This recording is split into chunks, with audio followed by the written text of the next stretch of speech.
Bom dia, presidenta, colegas vereadoras e colegas vereadores. Eu venho aqui para seguir no tema da educação, trazendo propostas, mas antes de falar do meu tema, eu recebi aqui uma demanda de dezenas de diretores e de vice-diretores muito preocupados com uma decisão, mais uma decisão da secretaria que é tomada sem discussão, sem construção coletiva e sem diálogo, que é a seguinte: estamos no tempo do inverno, do tempo de frio, e nós sabemos que as crianças, algumas, chegam um pouco antes do horário, no caso da manhã, que é às 7h30. Então, no ofício circular enviado às escolas, a Secretaria Municipal de Educação, então, ela está solicitando que as escolas devam se organizar e que os portões das escolas estejam abertas às 7h e o 12h45 no turno da tarde. Eu lembro quando estava no Angelina, quando estava no Tancredo ou no Padre Antônio Vieira, né, da dificuldade que é esse tempo de frio.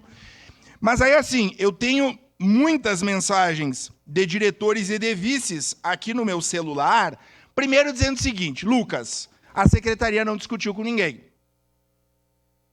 Nós não fomos consultados. As 85 direções e vice-direções não foram consultadas.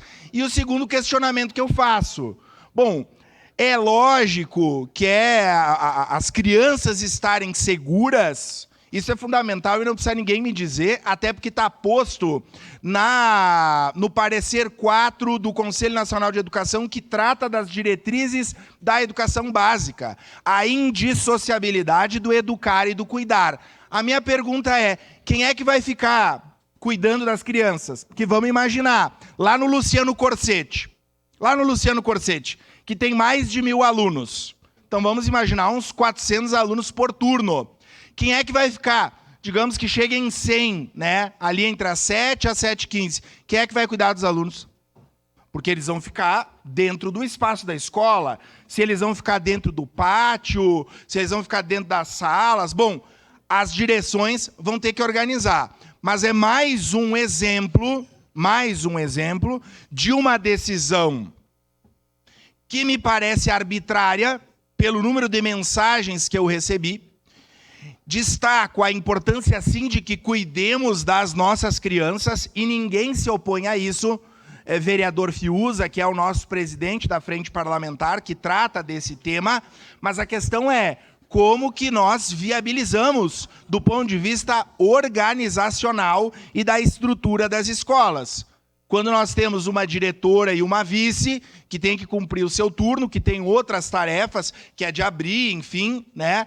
Temos as nossas higienizadoras que estão chegando, mas que têm outras tarefas. Então a preocupação é essa, de construir, e a impressão que eu tenho é de que isso não foi construído com os diretores, na medida do número de mensagens que eu recebi na preocupação de viabilizar essa determinação da Secretaria de Educação. Então, se a liderança de governo puder nos trazer essa informação, eu agradeço, porque os nossos diretores, e especialmente os vices-diretores, estão muitíssimo preocupados. Até porque nesse horário do 12h45, muitos dos nossos colegas estão se deslocando de uma escola para outra.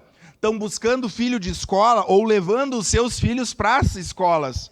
Então, há uma dificuldade objetiva em cumprir essa solicitação que não foi conversada. Então, eu aguardo um retorno e, principalmente, os diretores que estão muitíssimo preocupados. Mas eu venho aqui hoje, a ideia era falar de outro assunto, que já permeou nessa casa, alguns dos colegas conhecem, e a discussão aqui é de que nós construímos uma legislação que tratará objetivamente sobre duas questões, que são o contraturno escolar, né, as atividades de contraturno, né, que nós temos em Caxias do Sul. Há uma confusão entre as pessoas que é diferenciar o que é contraturno e o que é tempo integral. Bom, educação de tempo integral é o que nós tínhamos, vocês devem lembrar, ao tempo do governo Alceu, na escola Leonel Brizola, que ficava lá na UX. Então, a escola Leonel Brizola era uma escola de tempo integral.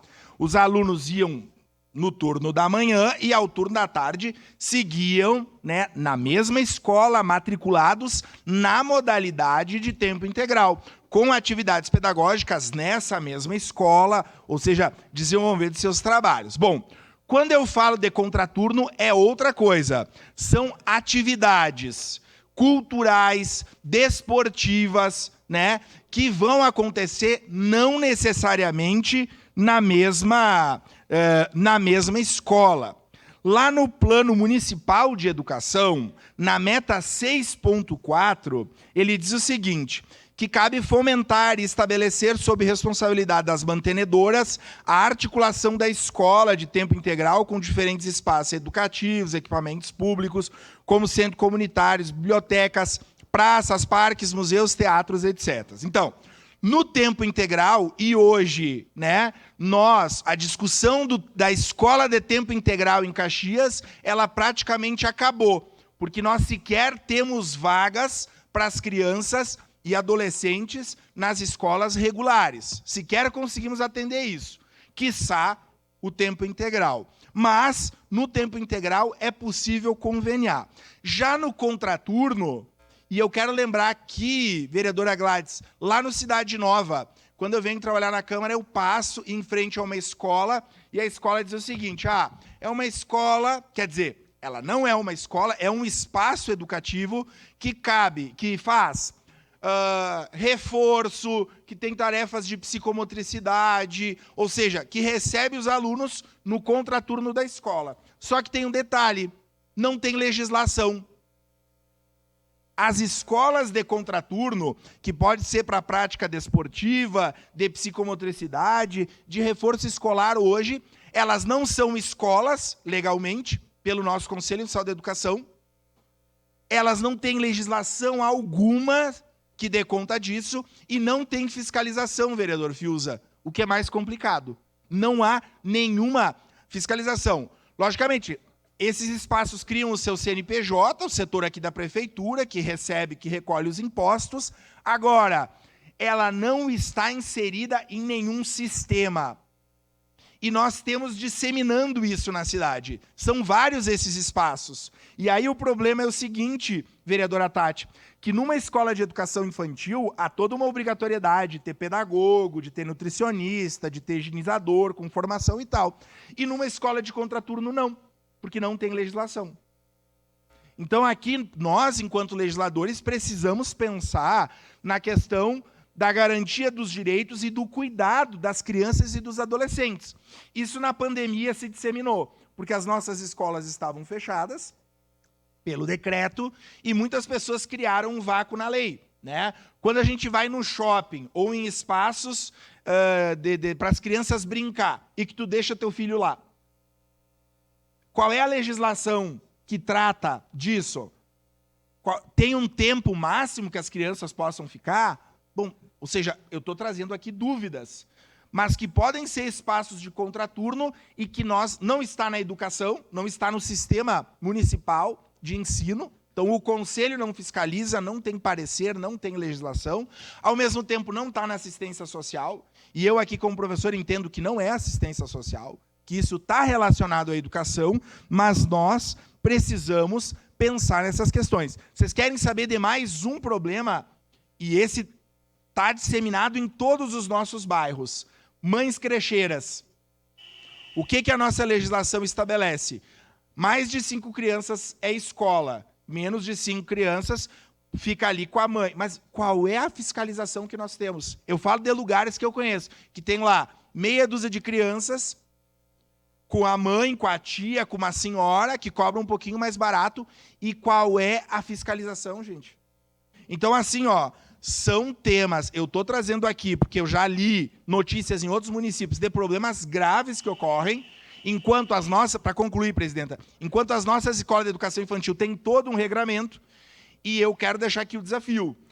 Nós, e aí caberia ao executivo mandar um projeto de lei para nós discutirmos ou construirmos, porque precisamos legislar e de fiscalização pros espaços de contraturno e precisamos urgentemente discutir mãe crecheira. Porque quando chega lá no conselho a mãe crecheira, como é que o conselho vai fiscalizar, entrar na casa de uma pessoa? Legalmente nós não podemos, eu falava com o procurador Taca. Nós vamos definir qual é a legislação, né, de credenciar essas pessoas e de criar um instrumento legal que possa dar conta dessa realidade que está presente em todos os bairros do nosso município. Obrigado, presidente. Obrigada, vereador Lucas. Próximo vereador, vereador Velocino Ex.